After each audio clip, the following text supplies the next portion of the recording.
आपकी अनुमति गृहीत लेकर मैं बैठकर बोल रहा हूं, क्योंकि जिस प्रकार का आज कार्यक्रम है उसमें मैं भाषण ऐसा नहीं करने वाला। आपके सामने मेरे मन में उठने वाले कुछ तरंग में चिंतन के लिए रखने वाला है। एक तरह से ये एक तरफा गपशप है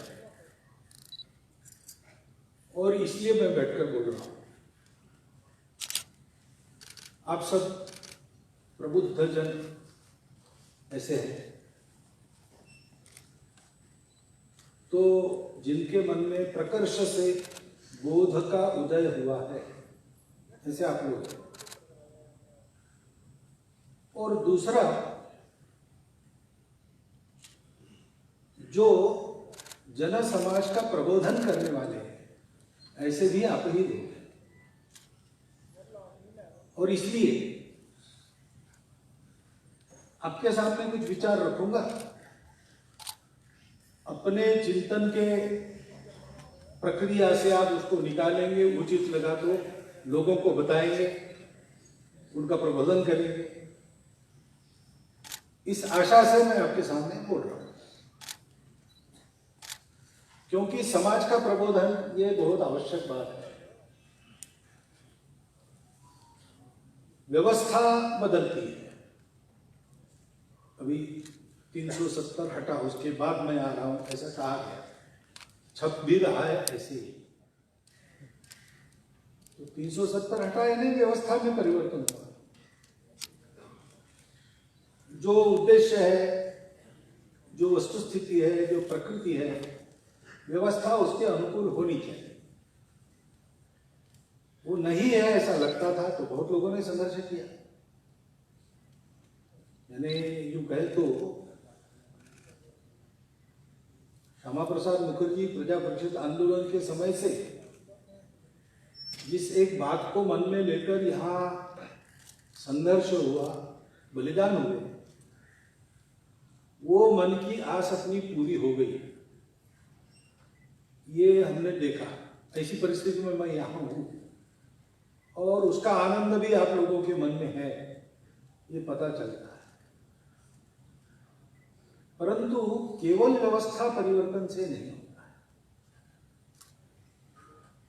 क्योंकि व्यवस्था को चलाने वाले तो व्यक्ति रहते हैं, वो समाज से आते हैं।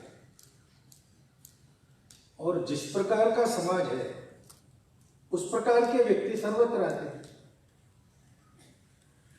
इसलिए अंग्रेजी में कहावत है, people get the government they deserve. तो जैसे हम हैं वैसे हमारे नेता। अब राजनीति है, एक दूसरे पर आरोप प्रत्यारोप, एक दूसरे की गलतियां नहीं, ये खेल चलता है, चल जाता है। लेकिन थोड़ा उन बातों से अलिप्त होकर हम विचार करें तो जैसे हम हैं वैसे हमारी प्रतिनिधि है। और इसलिए हमारी प्रकृति के अनुसार, हमारी वस्तुस्थिति के अनुसार, हमारी आकांक्षाओं के अनुरूप व्यवस्था तब आएगी जब हम अपने आप को ठीक से समझते होंगे और ठीक से समझकर उस प्रकार अपना विकास करने के लिए हर प्रकार से संकल्पबद्ध होंगे। और ऐसा कुछ भव्य कार्य करना है तो उसके आड़े आने वाले क्षुद्र विचार, विकार और बाधाएं, उन पर मात करके अपने संकल्प को पूरा करेंगे ही। ऐसे निश्चय से अनुप्राणित सारा समाज हो। व्यवस्था बनाने में अनेक लोग लगते हैं, व्यवस्था को बिगाड़ने में बहुत थोड़े लोग चलते हैं। इसलिए सारा ही समाज ऐसा अनुप्राणित होना चाहिए। वास्तविक समाज इस शब्द का अर्थ ही ऐसा है। समाज यानी केवल भीड़ नहीं, केवल समूह नहीं। गणित में सेट होता है, समान प्रकार की वस्तुएं, उनका समूह, उसको सेट कहते हैं। तो सेट समाज नहीं है, मनुष्यों का सेट, ये समाज नहीं है, वो समज है। ऊपर वाले ने इंसान को बनाया, हम रिश्ते बनाएंगे एक दूसरे से। गोल्डी मसाले, जहां भी जाए रिश्ते बनाए। गोल्डी मसाले। एक प्रकार का जन्म जिनको मिला है सब मनुष्य है, लेकिन वो सम अज तब बनते हैं जब उनके सामने एक उद्देश्य होता है। उनका अपना जीवन, सामूहिक जीवन एक उद्देश्य के लिए चलता है। हम भारतवर्ष के लोग हैं, क्या संपूर्ण भारतवर्ष के समाज के आगे ऐसा कोई उद्देश्य है? भले ही आज भूल गए हों, लेकिन उनके सामने ऐसा कोई ध्येय रखा गया है? उस ध्येय को पूर्ण करने के लिए क्या कभी उन्होंने पुरुषार्थ किया है? हमको अपने आप को समझना पड़ेगा। हमारे यहां हमारा ये जो समाज है, उसको समाज इसीलिए कहा जाता है कि उसके जीवन का एक उद्देश्य है, और वो बाकी सारी दुनिया से एकदम अलग विशिष्ट उद्देश्य है। उस उद्देश्य की परिपूर्ति के लिए इस समाज की निर्मित हुई। उस पुरुषार्थ को करने के लिए जो व्यवस्था बनाई गई, उसको हमारे यहां राष्ट्र कहा गया। बाकी दुनिया में अलग बात है, सर्वाइवल का प्रश्न था, और यह माना जाता था कि there is struggle for existence and the fittest will survive. तो मनुष्य प्राणी वैसे तो बहुत अशक्त है, सृष्टि में सबसे अशक्त मनुष्य प्राणी है।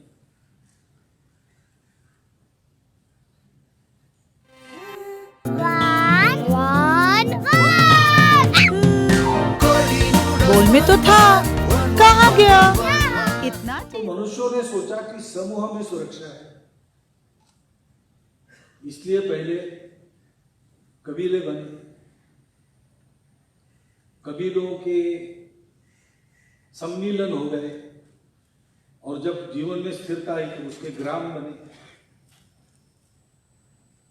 और फिर उन सब ने तय किया कि सुरक्षा इसमें है, हमारी सामूहिकता में है, और उसके लिए अंदर शांति चाहिए, तो एक राजा चाहिए।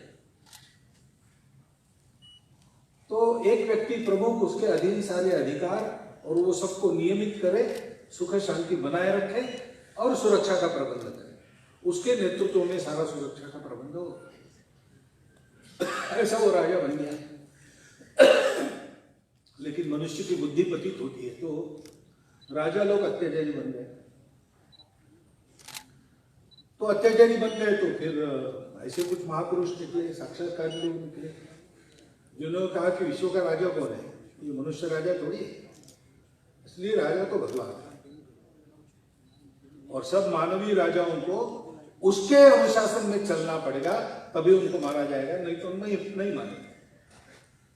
और इसलिए दुनिया में एक रिलीजन नाम की चीज, जो एक विशिष्ट अनुशासन मानती है, विशिष्ट पुस्तक मानती है, विशिष्ट भगवान का रूप मानती है, सत्य का रूप मानती है, और एक उसके तहत जो व्यवस्था बनती है, उस व्यवस्था में सबको बाध्य करती है कि उसी के अनुसार चले, उसी का अनुशासन माने। ऐसी एक व्यवस्था धर्म से नियंत्रित, राजा भी उसके अधीन, ऐसा चला। बाद में झगड़े भी हुए, राजा और धर्माचार्यों के झगड़े हुए, कौन अधिकारी है।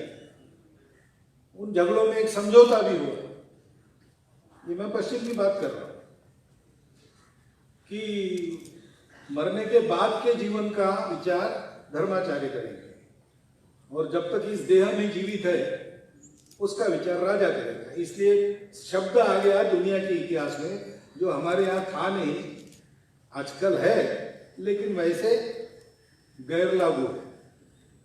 वो शब्द है सेक्युलर। तो राज्य सेक्युलर रहेगा, धर्माचार्य शासन ऐसे चला। लेकिन धर्माचार्यों का भी ऐसा इतिहास रहा पश्चिम में बात नहीं है कि इन सारी बातों को उन्होंने व्यापार की वस्तु जैसा बना दिया। क्या लगता है, क्योंकि फ्रांस जैसे देश में और मध्य युग में बड़े बड़े अमीर लोगों से और सरदारों से पैसे लेकर स्वर्ग में उनकी सीट रिजर्व की जाती, ऐसा जब हुआ तो जाएगा मनुष्य, राजा भी ठीक नहीं और धर्म के अधिकारी जो कहलाते हैं वो भी ठीक नहीं, सभी अपना अपना स्वार्थ पूरा करते हैं और शोषण बढ़ा। तो मनुष्य जाति के हाथ में विज्ञान लगा और फिर उन्होंने वैज्ञानिक लोगों ने कहा कि कुछ नहीं, हम जानते हैं सारी सृष्टि को जानना चाहते हैं, जानो, प्रयोग करो, अनुभव लो और प्रतीति से जो सिद्ध होता है उसी को मानो। भगवान को भी अगर मानना है तो भगवान को हमारे टेस्ट ट्यूब में आना पड़ेगा और उसके आधार पर ऐसे जो ब्रह्मजाल बुने जाते थे इन सारी बातों को लेकर, उसका भेद हुआ, मनुष्य जाति सुखी हुई, विज्ञान में कितनी प्रगति हुई। लेकिन प्रगति तो हुई, लेकिन ये भी बात आई सर्वाइवल ऑफ द फिटेस्ट। तो सब लोग स्पर्धा करने लगे और सारे सुख के साधन अपने ही हाथ में केंद्रित करना, ऐसी उनकी बात चली। उसके चलते शोषण जन्मा, तो व्यक्तिवाद के विरुद्ध दूसरा परिवर्तन आया, समाजवाद खड़ा हो गया। उस समाजवाद ने भी रशिया में, चीन में क्या क्या किया अब जानते हैं हम लोग, इसलिए उसके विरुद्ध भी प्रतिक्रिया हुई। फिर से लगा कि ये व्यक्तिवाद और जड़वाद हावी होगा। दूसरे तरफ से एक नया वामपंथ, न्यू लेफ्ट के नाते फिर से जड़वाद और समाजवाद हावी होगा, ऐसा चल रहा है।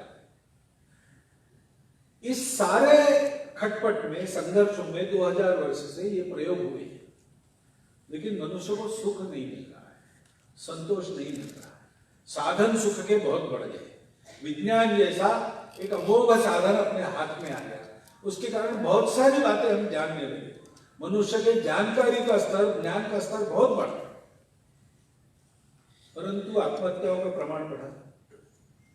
नई नई बीमारियां आ गई कि भेजी गई, इसकी भी चर्चा चल रही और देशों के संघर्ष बढ़े, पर्यावरण का नाश होने लगा। और ऐसी सारी अवस्था में आज अगर हम देखते हैं, विशेषकर ये कोरोना के 1 साल के बाद, अभी 1.5 साल हो गया, सारी दुनिया में एक पुनर्विचार चला है। विकास का प्रतिमान क्या हो? अभी तक एक सेटल्ड व्याख्या थी, पश्चिम से आई हुई, सारी दुनिया में लोग उसी व्यवस्था में चलते थे, लेकिन अभी उस पर प्रश्न चिन्ह उत्पन्न हुआ। इसलिए नए शब्द आने लगे हैं, डेवलपमेंट नहीं, सस्टेनेबल डेवलपमेंट और इको फ्रेंडली जीवन।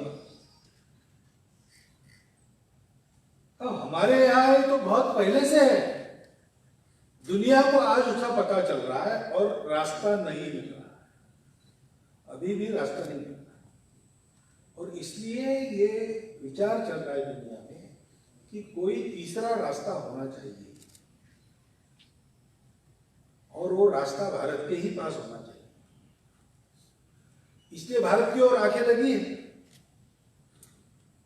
क्योंकि भारत में ये सारी बातें नहीं थी।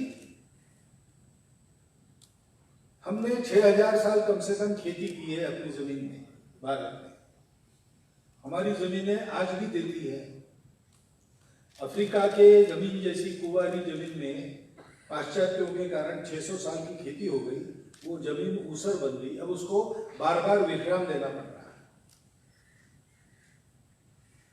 हमारे यहां उस समय की तकनीकी के उच्चतम आविष्कार थे।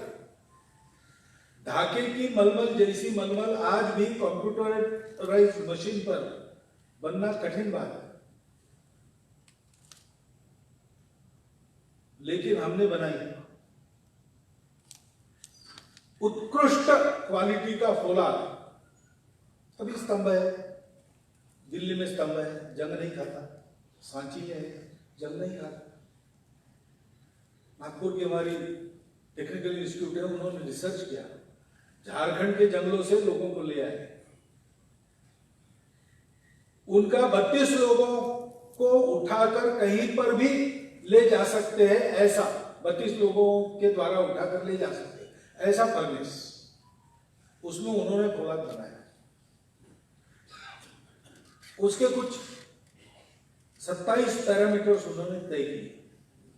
पूरे 27 पैरामीटर्स की कसौटी पर खरा उतरने वाला खोला है और कोई बना नहीं सका है अभी तक। हमारे यहां इतनी प्रगति थी। विलियम डैले गिम्पल अपने पुस्तक में लिखता है कि ईस्वी सन 1 से लेकर ईस्वी सन 1700 तक भारत आर्थिक दृष्टि से पूरे दुनिया में अग्रणी था।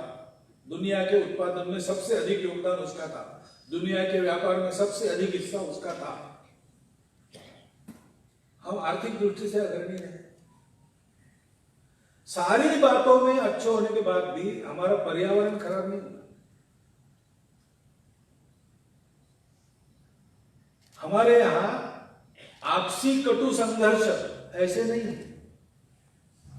विदेश के संपर्क में आने के बाद सिकंदर के आक्रमण के पश्चात हमारे यहां पर सारा अधपतन का दौर चला है।